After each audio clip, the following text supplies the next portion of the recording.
I don't get things wrong. So I'm expected to contribute to the State of the Citizen project in South Africa. But I think all of us in this room will contribute to the discussion on the Citizen project in South Africa. So let me start with the point that 2025 marks the 30th anniversary of the 4th World Conference on Women, and actually resulted in what was a groundbreaking Beijing Declaration and Platform of Action.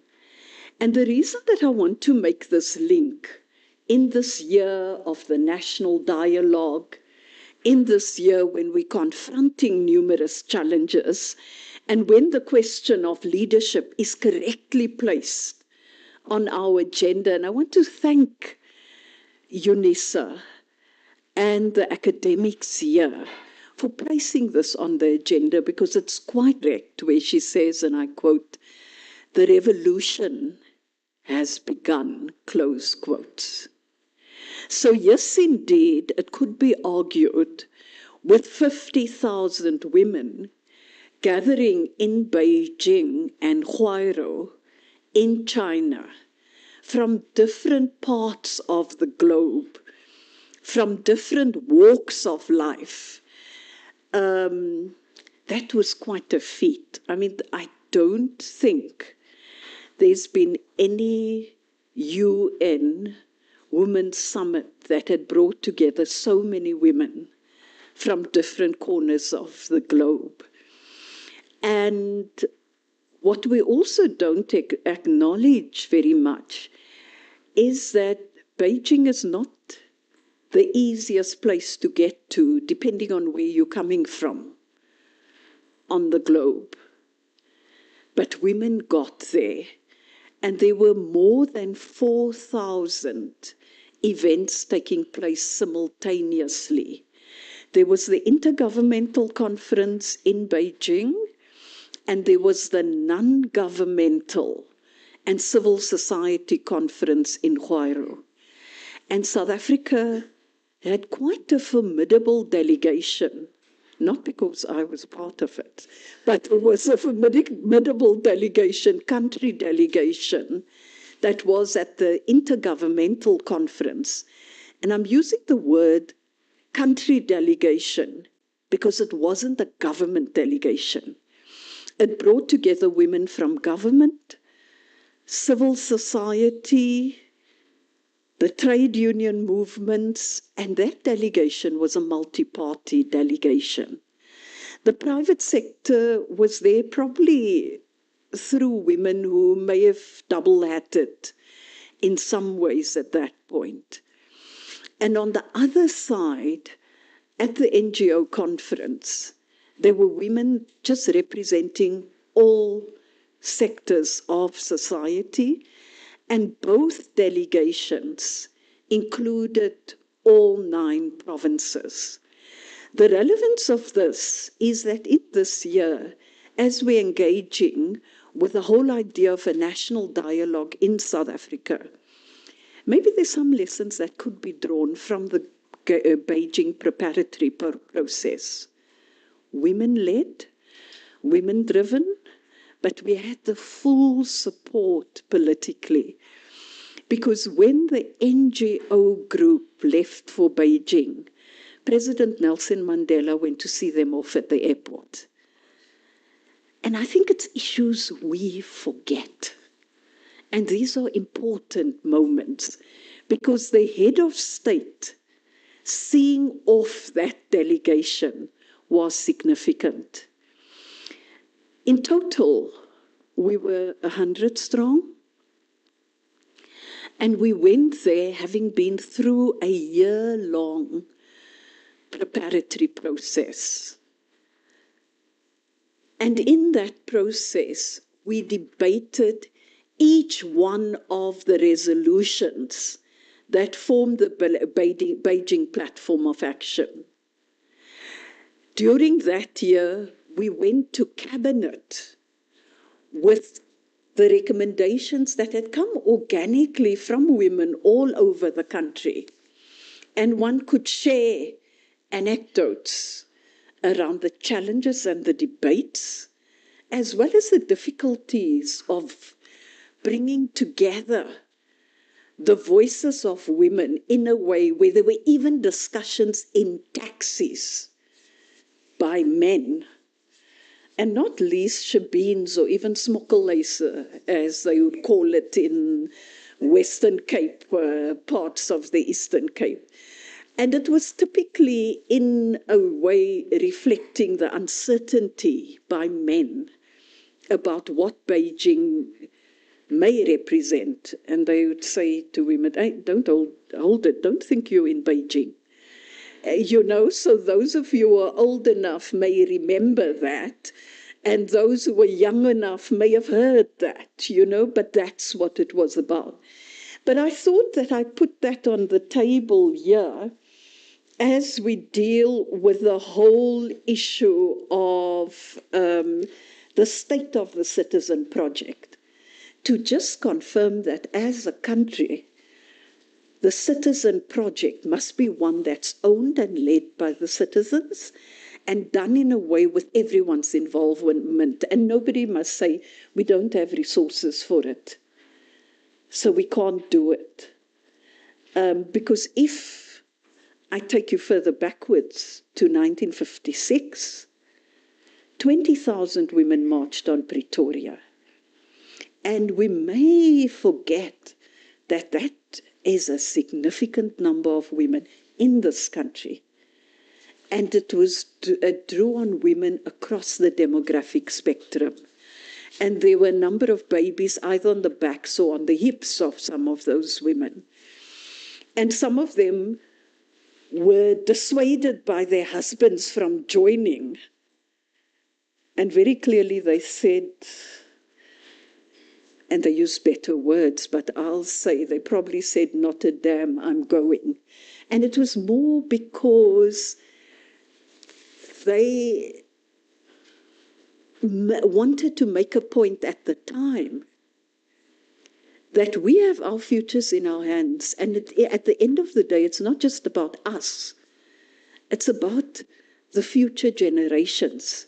So as we involved in this intergenerational project, we must never forget there are those who came before us.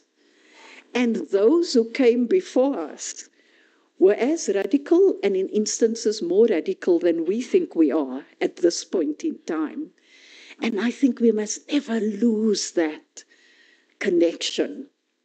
We have a lot to learn from those who come before us.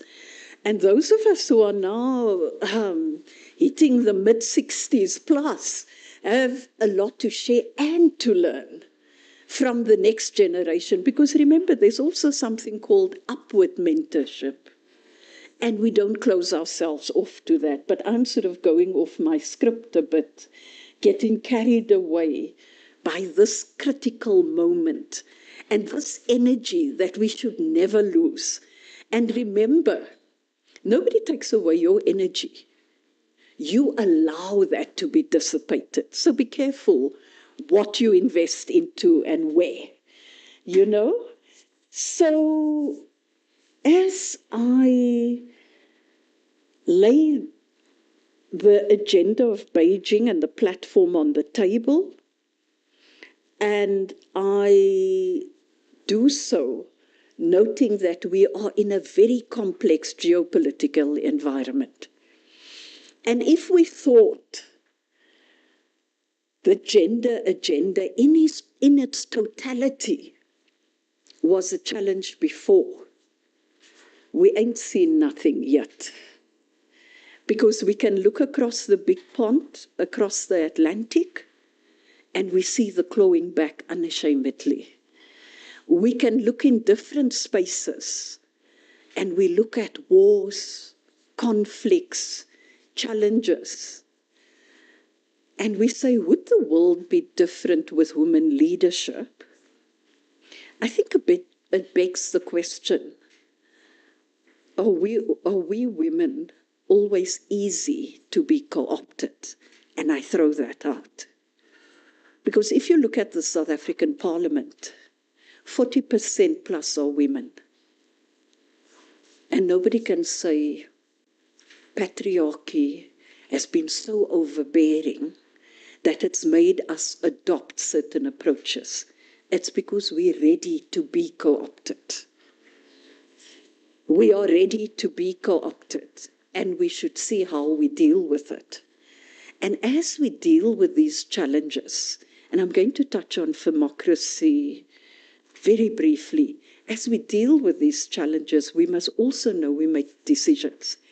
And remember, it's not always what you say publicly, but it's what happens in the closed cabinet rooms. Because at the end of the day, the smart one is not the one who leaks. I said, he said, she said. That is actually a sign of absolute weakness. It's being able to fight that battles in there, go out there and reflect a cohesive, united leadership, but knowing where the battleground is and what the issues are, and being able to draw on a larger support network out there. But we don't do it, and then we find excuses. And as I've said, and I say it here today because I've not hidden this, anyone who's in leadership and say, but I can't because, must just resign. Because why are you in leadership if you can't? Because what about the woman in Dachakral? If you are in a position and she's not, and you'll say, but I can't because I have these challenges, resign. Do the right thing, as must the males. Because at the end of the day, we want equal feminist male and female leadership. We don't want to restrict it to one gender. We want the responsibility and obligation to be on everyone. So we have seen the resurgence of right-wing and far-right ideology.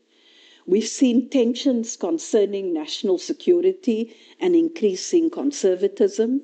And this has had an immediate adverse impact on the global South. As reproductive rights and on reproductive rights. And we must remember 1994 also had the population conference in Cairo, a watershed conference. And today conservatives are still trying to claw back on that.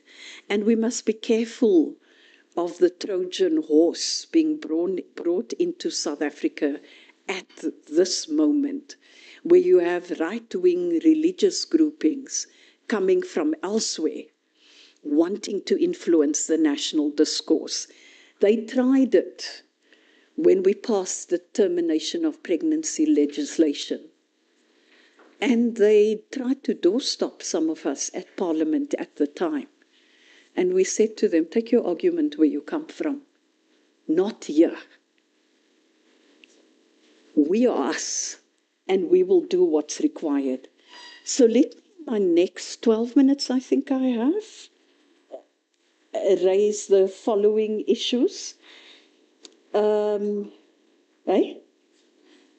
less than 12. Sure.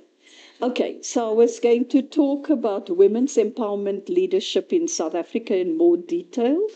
I was going to deal with women and the economy and the statistics around that, and the challenges there.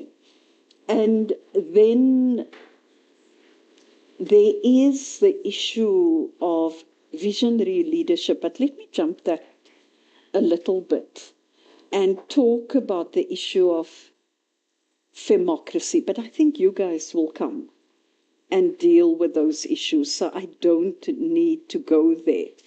But let me take you back in history. So let me stop on a nice note. So women on the African continent have long been leaders And not just leaders of their households, communities, and nations. It's much beyond that. And I want to call out a few. There was the 7th century Berber queen, Dia, who lived in what's now Algeria. She built and commanded a powerful army and fought back against conquest. And she mobilized the scattered Berber tribes into an organized resistance. And as a result, she earned the name Kaina, or seer in Arabic. I had seen our historian, Professor Ndlovu, earlier, so I'm sure he'll be able to add color to a lot of that. We can also talk about Queen, let me go on. We can talk about Queen Njinga of Angola and her role. And it's there, it has been recorded. And we can come to South Africa, and there's many.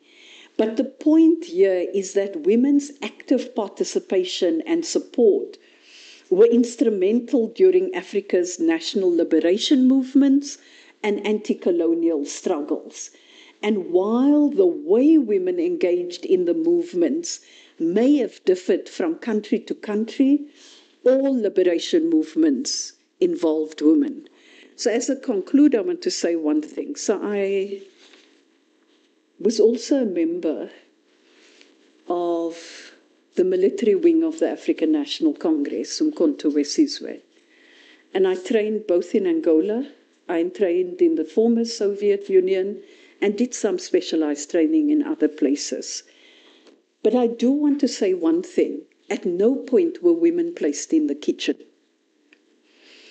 And the camp I was in, the first camp in Angola, in Gashitu, there were a battalion of men and women. We were 4 women.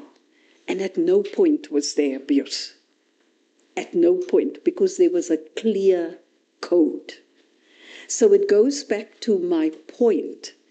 We need to look at how we operate in the different sectors that we find ourselves.